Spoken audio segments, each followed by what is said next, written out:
ola bilər qardaşlar bilmir, ya bilmədən deyir. Çox yerdə rast gəlsən, məsələn də, qardaşlar biraz imkanlı qardaşdır, 5-6 dənə ayrılır bu tərəfdə dayanır. Məsələn, çayxanada, ya harda. Biraz kasıbdır bu qardaş. Yəni, bu mənə elə gəlir ki, səhabələrin yolda, o barədə biraz nəsiyyət edəyəm. Bu elə ən böyük müsibətdir bu. Bu müsibətdir. Vallahi. İnsanın biz elə hava gəlmişik ki, pulundan görə seçirik, təqvasından görə yox. Kiminənsə oturmağımızı, kiminənsə danışmağımızı, kiminənsə nəsiyyət almağımızı, baxırsan ki, qardaşın 2 dənə mağazin var, mən yaxınlaşım ona. Demir ki, qardaş 2 dənə ayə bilir, Muhammed s.ə.v-in hədisini bilir. Çünki fayda verən vallahi dünya olmayacaq. Nə də o varlı qardaş fəxrləməsin, özündə olanla. Anasının qarnında olanda, atasının belində olanda, o mal onda deyildi. Kim verdi onu ona? Allah Subhanahu verdi. Heç onda olan əzalar onda yox idi. Allah Subhanahu nemətləri vallahi ki, o qədərdir ki, şükrünü çatdıra bilmərsən. Ən çox da o zənginlər ki var. Muhammed s.ə.v-in vaxtındakı zənginlərə fikir ver. Kasıblar gəlirlər. Ya Rasulullah, varlılar bizdən qabağa gediblər. Mal qazanmaqda, pul qazanmaqda, yox, onların dərdi o deyil. Sədəqə verirlər, çoxlu savab qazanırlar. Biz verə bilmirik, pulumuz yoxdur. Deyirsiniz, zikirləri ilin onda. Zikir eləyin. Sonra gəlirlər ki, bir dənə də şikayətə. Bəs onlar da zikir eləyir, başladılar zikirə. Demədi, hələ başladılar mallarını artırmağa. Çünki onsuz da bilirdilər ki, sədəqə verdikləri şey üçün Allah malı artıracaq. Onlar bilirdilər ki, bütün mallarını versələr, onların evində Allah və Rasulü qalacaq. Abbaqir radiyallahu nə dedi? Muhammed s.ə.v soruşdu ki, Abbaqir radiyallahu, sən nə saxladın evində? Nə qaldı evində? Allah və Rasulü qaldı. O mənim idi ki, evimdəki. O mallar mənim idi. Mən heç özümün deyiləm. Mən Allahınam. O mal necə mənim olsun ki? Hamısını Allah yolunda verir. Osman radiyallahu anh cənnəti boşdan qazandı. Kim İslamda bir gözəl sünnət qoyarsa, yol qoyarsa, hədisi hardan götürüldü? O sıra cəyişi var. Kim hazırladı onu? Osman radiyallahu anh gətirdi, tökdü qızılı Muhammed s.ə.v. Allah Rasulü götürdü, qızılı belə elirdi. Osman bugündən sonra nələr etsə ona zərər olmaz. Osman bugündən sonra nələr etsə ona zərər olmaz. Kim malın quyusunu qazdırsa, müsəlmanlar su çıxarsa ona cənnət var. Osman Allah'ın qazdırdı. Bizdə belə. Zəngin mescidə gəlmir. Çünki mesciddə xəstə qardaş ola bilər. Deyək ki, qardaş 5 manat ver, mən dərman alım. Allahu Akbar. O malı sən verməmsən, ən çox onlar soruşulacaq, zənginlər. Zənginin malı var, 1 saatın işə gedirsə, 23 saatın bunun boş vaxtı var. İbadətə, namaza, meçiddə olmağa, elmin tələbinə Allah Subhanahu ondan daha çox soruşacaq digərindənsə. Çünki digəri 15 saat işləyir, vaxtı yoxdur. 1 manat qazanmaq üçün 15 saat işləyir. Amma digər qardaş hansı ki Allah Subhanahu ona fəzilət verib, yəni ümumi onun maşın almasıdır, ev almasıdır, onun öz işidir. Kimsə ona deyə bilməz ki, sən maşın alma, get filan qardaşa ver. Allah Subhanahu verdiyidir. Ən azından qiyamət üçün soruşulanda ki, nə elədin, maşını aldım. Yerində qalıb da nəsə eləyib bu, heç nə eləməyib o mala. Allahın verdiyi malın heç nə eləməyib. Nə elədin? Məscidlər tikdirdim. Hara xərclədin? Müsəlmanlara kömək elədim. Xəstələrə yardım elədim. Sular çəkdirdim. Filan yerə filan çatmırdı, onu elədim. Filan qardaşın filan ehtiyacı var idi, onu elədim. Bunları eləmişəm. Yəni Allah Subhanahu soruşacaq. Və zənginlərlə kasıbların ayrılması müsibətdir, vallahi. Bilsin, dərk eləsin o insan ki, Allah yanında onların heç bir qədir qiyməti olmayacaq. Təqvadan başqa.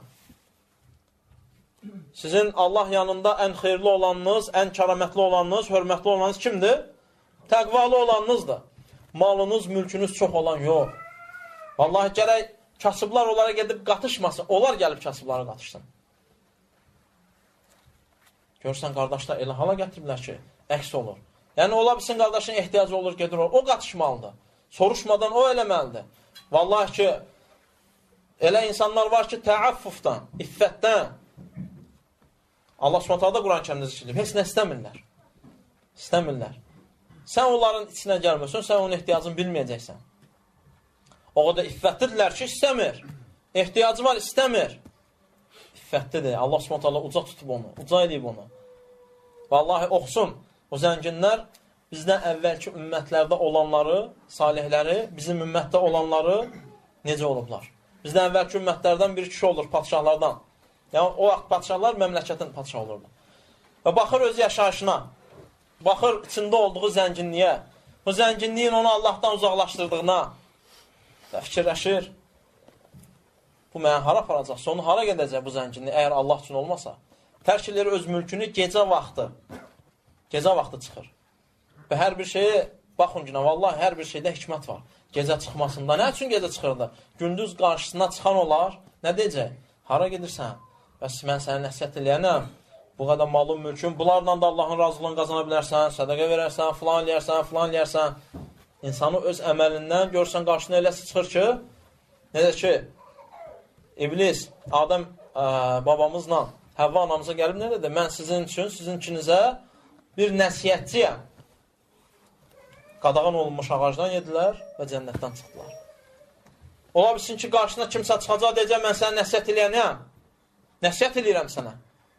Amma düzgün nəsiyyət eləməyəcək. Çünki nəsiyyət eləmir. Nəfsi nəsiyyət eləyəcək. Neyini sən onlara verib, saxla özündə.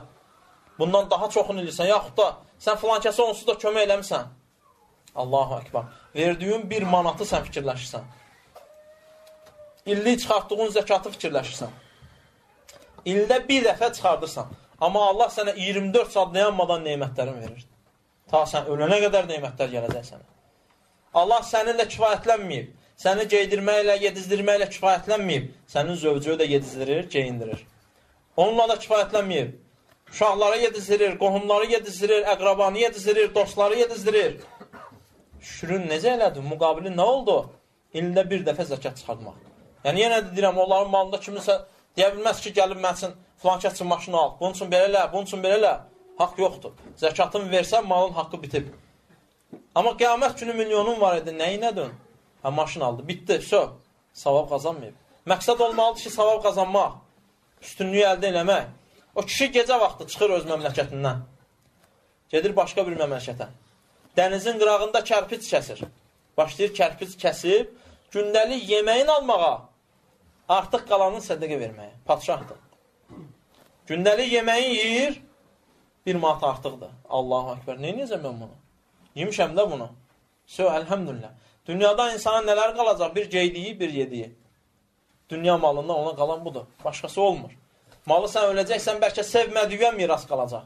Kimdən ki, xoşun gəlmirdi, heç ona vermirdin, verəcəklər sənin malı ona. Gedəcək ona. Hansı ki, sağlığında sən xeyrə xərcləyə bilərdin. Üstün ola bilərdin, təqvalı ola bilərdin.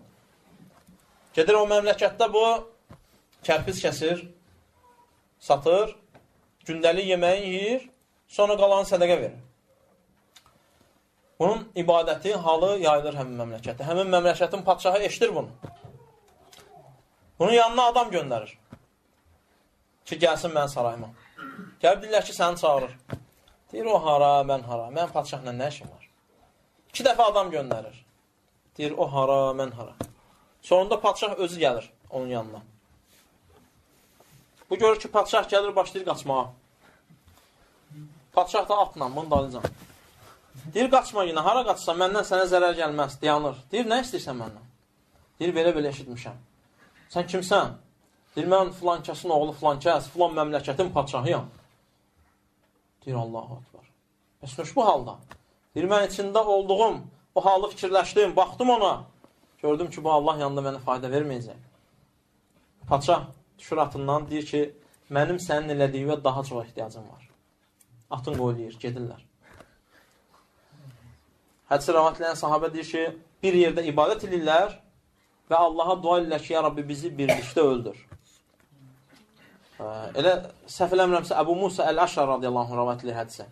Deyir ki, əgər deyir, mən Misrə getsəydim, Muhammed sallallahu aleyhi ve sellemin bizə işarə etdiyi əlamətlərlə o 2 nəfərin qəbrini sizə göstərərdim.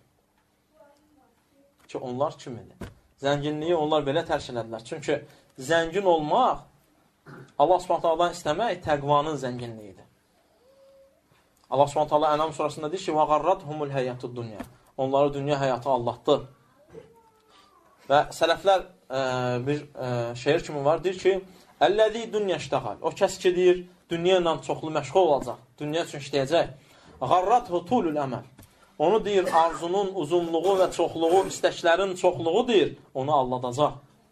Maşın alıb, məsəl üçün, ilk öncə deyirdi ki, bir də minik olsun, Allah yolunda ora sürərək, bura sürərək. Novaltısı var etsə, sonra Allah spontana cip qismətləyir ona. Sonra sürmür. Qardaş, daha bəhsdir. Nəyə da mən deyəsən, filan yerə gedə, filan yerə gedə. Yadından çıxdı.